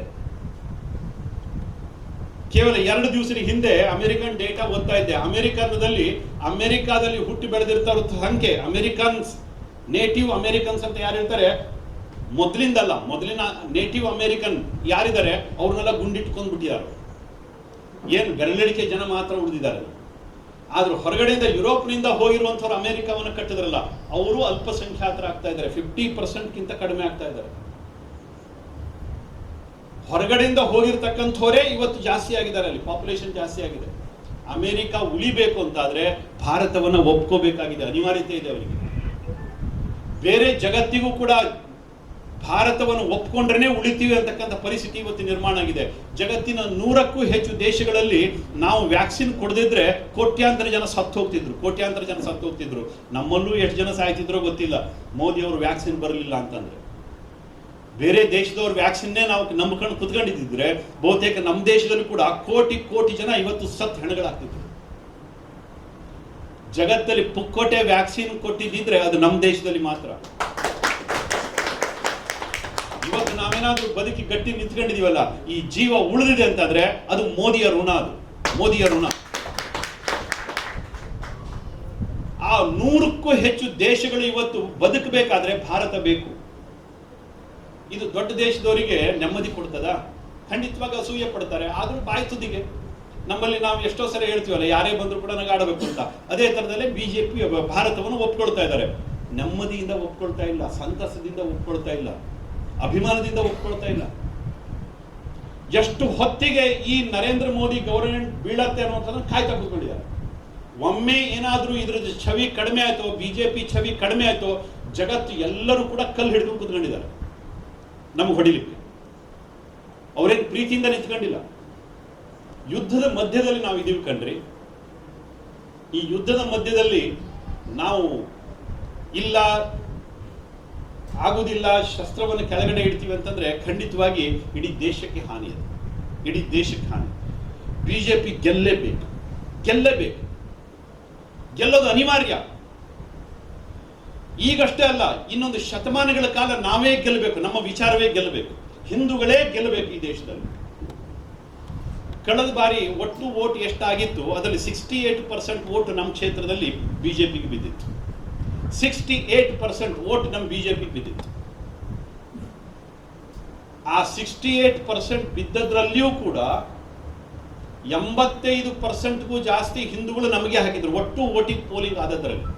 ಇಡೀ ನಮ್ಮ ಉತ್ತರ ಕನ್ನಡದಲ್ಲಿ ಒಟ್ಟು ಎಷ್ಟು ವೋಟ್ ಪೋಲಿಂಗ್ ಆಗಿತ್ತು ಅದರಲ್ಲಿ ಹಿಂದೂಗಳು ಎಷ್ಟು ವೋಟ್ ಮಾಡಿದ್ರು ಅದರಲ್ಲಿ 85%ಗೂ ಜಾಸ್ತಿ ಹಿಂದೂಗಳು ಬಿಜೆಪಿಗೆ ವೋಟ್ ಹಾಕಿದ್ದಾರೆ. ಇದು ಈ ಬಾರಿ 90% ಆಗಬೇಕು. ನಮ್ಮತನದ ಗುರುತಿನ ಜೊತೆಗೆ ನಾವು ವೋಟನ್ನು ಮಾಡಬೇಕು. ಯಾರೋ ಹೇಳ್ತಾರೆ ಅನಂತಕುಮಾರ್ಗೆ ಚುನಾವಣೆ ಬಂದ ತಕ್ಷಣ ಹಿಂದುತ್ವ ನೆನಪಾಗತ್ತೆ ಅಂತ. ಬಹುತೇಕ ಅನಂತಕುಮಾರ್ನ ಮಾತಾಡಿಸ್ಬೇಕು ಅಂತ ನೆನಪಾಗಿರೋದು ಚುನಾವಣೆ ಬಂದಾಗ ಅವರಿಗೆ. ನಾವು ಯಾವತ್ತೂ ಕೂಡ ಇದನ್ನು ಹೇಳ್ತಾ ಬಂದಿದ್ದು, ಯಾವತ್ತೂ ಕೂಡ ನಮ್ಮ ಬದುಕೇ ಇದು. ನಾವು ಬೇರೆದನ್ನು ಯೋಚನೆ ಮಾಡಿಲ್ಲ, ಇದನ್ನ ಇಟ್ಕೊಂಡೇನೆ ನಾವು ಮತ್ತೊಂದನ್ನು ಯೋಚನೆ ಮಾಡ್ತೀವಿ. 85% ಯಾರು ನಮಗೆ ವೋಟ್ ಹಾಕಿದ್ದಾರೆ ಅದು 90% ಆಗಬೇಕು. ಇವಾಗ ನಮ್ಮ ಜನ ನಮ್ಮ ಗುರುತಿನ ಜೊತೆ ವೋಟ್ ಹಾಕಬೇಕು. ನಮ್ಮ ದೀಪಕಣ್ಣ ಇಲ್ಲೇ ಇದ್ದಾರೆ. ಮಂಕಿ ಗ್ರಾಮ ಪಂಚಾಯತ್, ಮಂಕಿ ಟೌನ್ ಪಂಚಾಯತ್ ಆಯ್ತು ಅಲ್ವಾ? ಅವತ್ತು ಒಂದೇ ಮಾತನ್ನ ಎಲ್ಲ ಕಾಂಗ್ರೆಸ್ ಲೀಡರ್ಸ್ಗಳಿಗೆ ಫೋನ್ ಮಾಡಿ ಹೇಳಿದ್ದೆ, ಏನ್ ಬೇಕಾದ್ರೆ ಆಗಲಿ, ಆಮೇಲೆ ನಾವು ನೀವು ಗುದ್ದಾಡೋಣ, ಕಾಂಗ್ರೆಸ್ ಬಿಜೆಪಿ ಆಮೇಲೆ ಗುದ್ದಾಡೋಣ. ವಾರ್ಡ್ ಹಂಚಿಕೆ ಮಾಡಬೇಕಾದ್ರೆ ನಮ್ಮವರೇ ಗೆಲ್ಲೋ ರೀತಿಯಲ್ಲಿ ವಾರ್ಡ್ ಹಂಚಿಕೆ ಮಾಡ್ಕೊಳ್ರಿ ಅಂತ. ನಮ್ಮವರೇ ಗೆಲ್ಲೋ ರೀತಿಯಲ್ಲಿ ಆಗ್ಬೇಕು. ಯಾರು ಗೆಲ್ತಾರೋ ನಮ್ಮವ್ರು ಗೆಲ್ಲಿ, ಯಾವ ಜಾತಿಯವ್ರು ಬೇಕಾದ್ರೂ ಗೆಲ್ಲಿ, ತೊಂದರೆ ಇಲ್ಲ, ಆದ್ರೆ ನಮ್ಮವ್ರು ಗೆಲ್ಲಿ. ಆಮೇಲೆ ಬೇಕಾದ್ರೆ ರಾಜಕಾರಣ ನಾವು ನೀವು ಮಾಡೋಣ ಅಂತ ಹೇಳಿದ್ನ ದೀಪಕಣ್ಣ. ಕಾಂಗ್ರೆಸ್ನವ್ರ ಹತ್ರ ಎಲ್ಲರ ಹತ್ರ ಕೈ ಮುಗಿದು ಕೇಳಿದ್ದೆ ನಾನು, ನಮ್ಮವ್ರು ಗೆಲ್ಬೇಕು, ಹಿಂದೂಗಳಿಗೆ ಗೆಲ್ಬೇಕು ಮಂಕಿಯಲ್ಲಿ ಟೌನ್ ಪಂಚಾಯತ್ ಅಲ್ಲಿ, ಬೇರೆಯವ್ರಿಗೆ ಗೆಲ್ಬಾರ್ದು. ಇವತ್ತು ಕೂಡ ಅದೇ ವಿಶ್ವಾಸದಲ್ಲೇ ಹೇಳ್ತೀವಿ ಕಣ್ರಿ. ಚುನಾವಣೆ ಬಂದಿದೆ ಅಂತ ಎಲ್ಲರನ್ನೂ ನಮ್ಮವರು ಅಂತ ಅನ್ಕೊಳ್ಳಿಕ್ಕೆ ಆಗೋದಿಲ್ಲ. ನಮ್ಮವ್ರು ಮಾತ್ರ, ಅದ್ರ ಹೊರತಾಗಿ ಬೇರೆಯವ್ರು ನಮ್ಮವ್ರು ಆಗ್ಲಿಕ್ಕೆ ಆಗೋದಿಲ್ಲ. ಏನ್ರಿ ಪತ್ರಕರ್ತರೆ ಬರ್ಕಳ್ರಿ, ನಾನು ಹೇಳಿದ್ದೆ.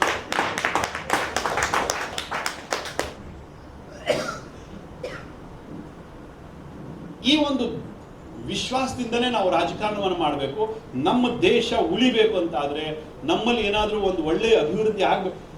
99% 9 ಜನ ಇವತ್ತು ದೇಶಕ್ಕೆ ಟ್ಯಾಕ್ಸ್ ಕೊಡೋರು ನಾವು ಹಿಂದೂಗಳು. 99.9% ಟ್ಯಾಕ್ಸ್ ಕೊಡೋರು ನಮ್ಮ ದೇಶಕ್ಕೆ ನಾವು ಹಿಂದೂಗಳು. ಆದ್ರೆ ಮಜಾ ಮಾಡೋರು ಯಾರು? ನಾಳೆ ನಾವೇನಾದ್ರೂ ಕೇಳಲಿಕ್ಕೆ ಶುರು ಮಾಡಿದ್ರೆ ನಮ್ಮ ತೆರಿಗೆ ನಮ್ಮ ಹಕ್ಕು, ನಾವೇನಾದ್ರೂ ಹಿಂದೂಗಳು ಕೇಳಿದ್ರೆ ಪರಿಸ್ಥಿತಿ ಏನಾಗುತ್ತೆ? 99.9% ಹಿಂದೂಗಳು ನಾವು ಟ್ಯಾಕ್ಸ್ ಕೊಡ್ತಾ ಇದೀವಿ. ಈ ದೇಶ ಕಟ್ತಾ ಇರೋರು ನಾವು. ಟ್ಯಾಕ್ಸ್ ಕೊಡೋದು ಇಸ್ಲಾಂನಲ್ಲಿ ಹರಾಮ್. ಟ್ಯಾಕ್ಸ್ ಕೊಡ್ಲಿಕ್ಕೆ ಅವರಲ್ಲಿ ಇದಿಲ್ಲ, ಪರ್ಮಿಷನ್ ಇಲ್ಲ, ಟ್ಯಾಕ್ಸ್ ಕೊಡಬಾರ್ದು ಅಂತ. ಯಾಕಂದ್ರೆ ಇದು ದಾರುಲ್ ಹರಬ್, ದಾರುಲ್ ಇಸ್ಲಾಂ ಆದ ನಂತರನೇ ಜಜಿಯಾ ಕೊಡಬೇಕು ಅಂತ ಇದೆ ಅವರಿಗೆ. ಇದು ದಾರುಲ್ ಹರಬ್, ಅದಕ್ಕೋಸ್ಕರ ಅವರು ಟ್ಯಾಕ್ಸ್ ಕೊಡಬಾರ್ದು ಅಂತ ಇದೆ. ಎಲ್ಲೋ ಬೆರಳೆಣಿಕೆ ಜನ ಮಾತ್ರ ಅನಿವಾರ್ಯತೆಯಿಂದ ಟ್ಯಾಕ್ಸ್ ಕೊಡ್ತಾ ಇದ್ದಾರೆ. 99% ಜನ ನಾವು ಹಿಂದೂಗಳು ಕಣ್ರಿ. ನಾವೇನಾದ್ರೂ ಹೇಳಿದ್ರೆ ಸಿದ್ದರಾಮಯ್ಯನ ಭಾಷೆಯಲ್ಲೇನೆ ನಮ್ಮ ತೆರಿಗೆ ನಮ್ಮ ಹಕ್ಕು ಅಂತ ಹಿಂದೂಗಳೇನಾದ್ರೂ ಹೇಳಿಕ್ ಶುರು ಮಾಡಿದ್ರೆ ಪರಿಸ್ಥಿತಿ ಏನಾಗುತ್ತೆ? ಪರಿಸ್ಥಿತಿ ಎಲ್ಲಿಗೆ ಹೋಗುತ್ತೆ?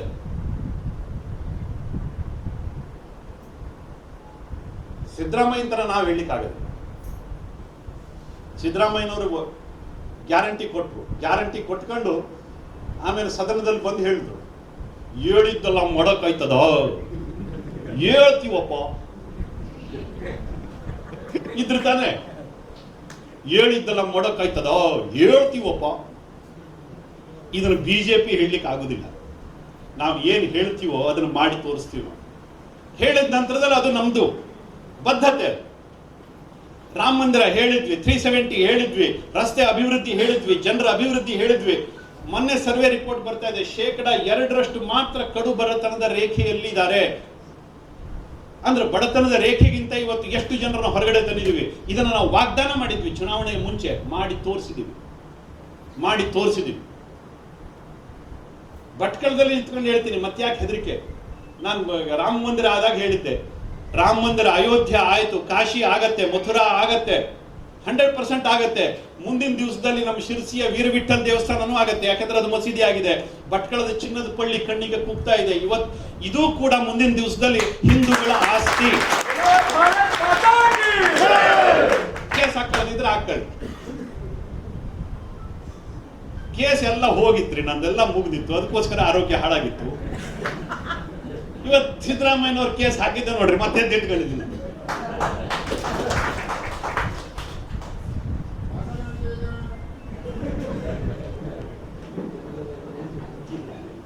ನಾವು ನಮ್ಮತನದ ಗುರುತಿನ ಜೊತೆ ಬದುಕಬೇಕ್ರಿ. ಅದು ಬಿಟ್ಟು ಬೇವಾಸಿಗಳಾಗಿ ಯಾಕೆ ಬದುಕಬೇಕು? ನಾವು ನಮ್ಮತನದ ಗುರುತಿನ ಜೊತೆ ಬದುಕಬೇಕು. ಬದುಕಾಡ್ ದಿವಸ 2 ದಿವಸ ಬದುಕ್ತೀವಿ. ಏನೇನು ಪರ್ಮನೆಂಟ್ ಆಗಿ ಇಲ್ಲಿ ಹುಟ್ಟಿರ್ತಕ್ಕಂಥವ್ರು ಎಲ್ಲರೂ 1000 ವರ್ಷ ಬದುಕ್ತಾರ? 2 ದಿವಸ ಬದುಕೋದು ನಮ್ಮ ಗುರುತಿನ ಜೊತೆ ಬದುಕ್ತೀವಿ. ಆಯ್ತು, ಭಗವಂತ ಯಾವತ್ತು ಪರ್ಮಿಷನ್ ಕೊಡ್ತಾನೋ ಅವತ್ತು ಜೈ ಅಂತೀವಿ. ಮುಂದಿನ ದಿನ ಈ ಗುರುತಿನ ಜೊತೆಗೆ ನಮ್ಮ ಮತದಾನವನ್ನು ನಾವು ಮಾಡಬೇಕು, ಕೆಲಸವೂ ಆಗಬೇಕು, ಧರ್ಮವೂ ಉಳಿಬೇಕು, ದೇಶವೂ ಅಭಿವೃದ್ಧಿ ಆಗಬೇಕು, ದೇಶ ಮತ್ತಷ್ಟು ಸಶಕ್ತ ಆಗಬೇಕು. ಆ ಕಲ್ಪನೆಯನ್ನ ಇಟ್ಕೊಂಡು ನಾವು ಕೆಲಸ ಮಾಡೋಣ. ಕೆಲಸ ಹೇಗೆ ಮಾಡಬೇಕು, ಏನು ಮಾಡಬೇಕು ಅದನ್ನು ನಾನು ಹೇಳಬೇಕಾಗಿಲ್ಲ, ನನಗಿಂತ ಚೆನ್ನಾಗಿ ನಿಮಗೆ ಗೊತ್ತಿದೆ. ನೀವೇ ಹೇಳ್ತೀರಿ ಚುನಾವಣೆಯನ್ನು ನಾವು ಹೀಗೆ ಮಾಡ್ಬೇಕು ಸರ್ ಅಂತ. ಆ ಎಲ್ಲ ಕಲೆಗಾರಿಕೆ ನಿಮಗಿದೆ. ಇಷ್ಟನ್ನು ಹೇಳ್ತಾ ಮೋದಿ ಮತ್ತೊಮ್ಮೆ ಇದು ಸಾಕಾರಗೊಳ್ಳಬೇಕಾದ್ರೆ ಅಭಿಮಾನದಿಂದ ಆಗಲಿ, ಇಚ್ಛಾಶಕ್ತಿಯ ಬಲದಿಂದ ಆಗಲಿ, ಆ ಬದ್ಧತೆಯಿಂದ ಆಗಲಿ, ಆ ದೃಢತೆಯಿಂದ ಆಗಲಿ. ಧನ್ಯವಾದಗಳು.